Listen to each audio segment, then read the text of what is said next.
Friends, welcome to my channel. ಇವತ್ತು ಮನೆಯಲ್ಲಿ ಈಸಿಯಾಗಿ ಈವ್ನಿಂಗ್ ಟೈಮಲ್ಲಿ ಒಂದು ಬಾಳೆಕಾಯಿಂದ ಒಂದು ಫ್ರೈನ ಹೇಗೆ ಮಾಡ್ಕೊಳ್ಳೋದು ಅಂತ ನೋಡೋಣ. ಇದನ್ನು ಇಂಗ್ಲೀಷಲ್ಲಿ ರಾ ಬನಾನಾ ಅಥವಾ ಅನ್ರೈಪ್ ಬನಾನಾ ಅಂತ ಕೂಡ ಹೇಳ್ತಾರೆ. ಬಾಳೆಕಾಯಲ್ಲಿ vitamin C, B6, minerals, potassium, antioxidants, magnesium ಎಲ್ಲ ತುಂಬಾ ರಿಚ್ ಆಗಿರುತ್ತೆ. ಇದು ಹಾರ್ಟ್ ಹೆಲ್ತ್, ಡೈಜೆಸ್ಟಿವ್ ಸಿಸ್ಟಮ್ ಮತ್ತು ವೆಯ್ಟ್ ಲಾಸ್ಗೆ ತುಂಬಾ ಒಳ್ಳೆಯದು. ಇದು ಹೈ ಫೈಬರ್ ಇರುವಂಥ ಒಂದು ವೆಜಿಟೇಬಲ್ ಅಂತಲೇ ಹೇಳ್ಬೋದು. ನಾನು ಇಲ್ಲಿ 6 ಬಾಳೆಕಾಯಿನ ಈ ರೀತಿ ಪೀಲ್ ಮಾಡಿ ಇಟ್ಕೊಂಡಿದ್ದೀನಿ. ನೀವು ಜಾಸ್ತಿ ಬೇಕಂದರೆ ಇನ್ನೂ ಕ್ವಾಂಟಿಟಿನ ಜಾಸ್ತಿ ಮಾಡ್ಕೋಬೋದು. ಎಷ್ಟು ಸಾಧ್ಯ ಆಗುತ್ತೋ ಅಷ್ಟು ಚಿಕ್ಕದಾಗಿ ಸ್ಲೈಸ್ಗಳನ್ನು ರೆಡಿ ಮಾಡಿ ಇಟ್ಕೊಳ್ಳಿ. ನಾನಿಲ್ಲಿ ವರ್ಟಿಕಲ್ಲಾಗಿ ಮಾಡಿಟ್ಕೊಂಡಿದ್ದೀನಿ.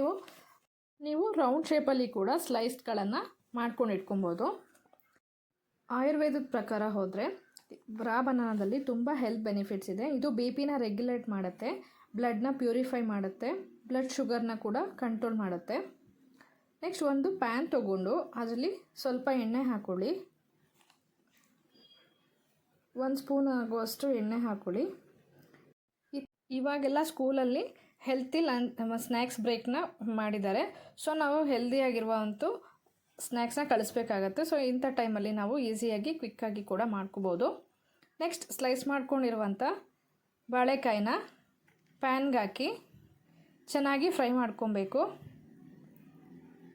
ಒಂದು 10-15 ನಿಮಿಷ ಚೆನ್ನಾಗಿ ಈ ರೀತಿ ಕುಕ್ ಮಾಡ್ಕೊಬೇಕು. ನಾವು ಬಾಳೆಕಾಯಿ ಅಲ್ಲದೆ ಆಲೂಗೆಡ್ಡೆಲ್ಲೂ ಕೂಡ ಈ ರೀತಿ ಫ್ರೈನ ಮಾಡ್ಕೋಬೋದು. ನೆಕ್ಸ್ಟ್ ಅದು ಅಲ್ಲದೆ ಬದನೆಕಾಯಲ್ಲಿ ಕೂಡ ನಾವು ಈ ರೀತಿ ಫ್ರೈನ ಮಾಡ್ಕೋಬೋದು. ಸ್ವಲ್ಪ ಅರಿಶಿನ ಆ್ಯಡ್ ಮಾಡಿ ಎಲ್ಲವನ್ನು ಚೆನ್ನಾಗಿ ಮಿಕ್ಸ್ ಮಾಡಿ, ರುಚಿಗೆ ತಕ್ಕಷ್ಟು ಉಪ್ಪನ್ನು ಕೂಡ ಆ್ಯಡ್ ಮಾಡಿ ಅದನ್ನು ಕೂಡ ಮಿಕ್ಸ್ ಮಾಡ್ಕೊಳ್ಳಿ. ನಿಮಗೆ ತುಂಬ ಕ್ರಂಚಿಯಾಗಿ ಬೇಕು ಅಂದರೆ ಸ್ವಲ್ಪ ಜಾಸ್ತಿ ಟೈಮ್ ಕುಕ್ ಮಾಡ್ಕೊಳ್ಳಿ. ಬೇಡ ಶಾಲೋ ಫ್ರೈ ಸ್ವಲ್ಪ ಸಾಫ್ಟಾಗಿದ್ದು ನಡೆಯುತ್ತೆ ಅಂದರೆ, ಇಷ್ಟ ಆಗೋದಾದರೆ ಆ ರೀತಿಯೇ ಸ್ವಲ್ಪನೇ ಕುಕ್ ಮಾಡ್ಕೊಳ್ಳಿ, ಸಾಕಾಗುತ್ತೆ. ನಾನು ಇಲ್ಲಿ ಖಾರಕ್ಕೆ ಖಾರದ ಪುಡಿನ ಆ್ಯಡ್ ಮಾಡ್ಕೋತಾ ಇದ್ದೀನಿ. ಖಾರದ ಪುಡಿ ಬೇಡ ಅಂದರೆ ನೀವು ಪೆಪ್ಪರ್ ಪೌಡರ್ನ ಕೂಡ ಆ್ಯಡ್ ಮಾಡ್ಕೋಬೋದು. ಅದು ಕೂಡ ತುಂಬ ಟೇಸ್ಟಿಯಾಗಿರುತ್ತೆ. ನೋಡಿ ಫ್ರೆಂಡ್ಸ್, ಇಷ್ಟು ಚೆನ್ನಾಗಿ ಫ್ರೈ ಮಾಡ್ಕೋಬೇಕು. ಈ ಸ್ನ್ಯಾಕ್ಸ್ ತುಂಬಾ ಟೇಸ್ಟಿಯಾಗಿ ಬರುತ್ತೆ. ನೆಕ್ಸ್ಟ್ ಇದನ್ನು ಸ್ಕೂಲಿಗೂ ಕೂಡ ನೀವು ಮಾರ್ನಿಂಗ್ ಟೈಮಲ್ಲಿ ಕ್ವಿಕ್ಕಾಗಿ ಮಾಡಿಕೊಂಡು ಸ್ನ್ಯಾಕ್ಸಿಗೆ ಸೆಂಡ್ ಮಾಡ್ಬೋದು. ನೆಕ್ಸ್ಟ್ ಕಾಫಿ ಜೊತೆ ಈವ್ನಿಂಗ್ ಟೈಮ್ ಮಾಡಿಕೊಂಡ್ರೆ ಕಾಫಿ ಅಥವಾ ಟೀ ಜೊತೆ ಕೂಡ ಸರ್ವ್ ಮಾಡಿ ತುಂಬ ಚೆನ್ನಾಗಿರುತ್ತೆ. ಮನೇಲಿ ಒಂದ್ಸರಿ ಟ್ರೈ ಮಾಡಿ ಹೇಗೆ ಬಂತು ಅಂತ ಕಮೆಂಟ್ ಬಾಕ್ಸಲ್ಲಿ ಕಮೆಂಟ್ ಮಾಡಿ ತಿಳಿಸಿ ಫ್ರೆಂಡ್ಸ್. ಇಷ್ಟ ಆದರೆ ಒಂದು ಲೈಕ್ ಕೂಡ ಮಾಡಿ. ಯಾರ್ಯಾರೆಲ್ಲ ಸಬ್ಸ್ಕ್ರೈಬ್ ಆಗದೆ ನೋಡ್ತೀರೋ ದಯವಿಟ್ಟು ಸಬ್ಸ್ಕ್ರೈಬ್ ಮಾಡ್ಕೊಳ್ಳಿ. Thank you for watching.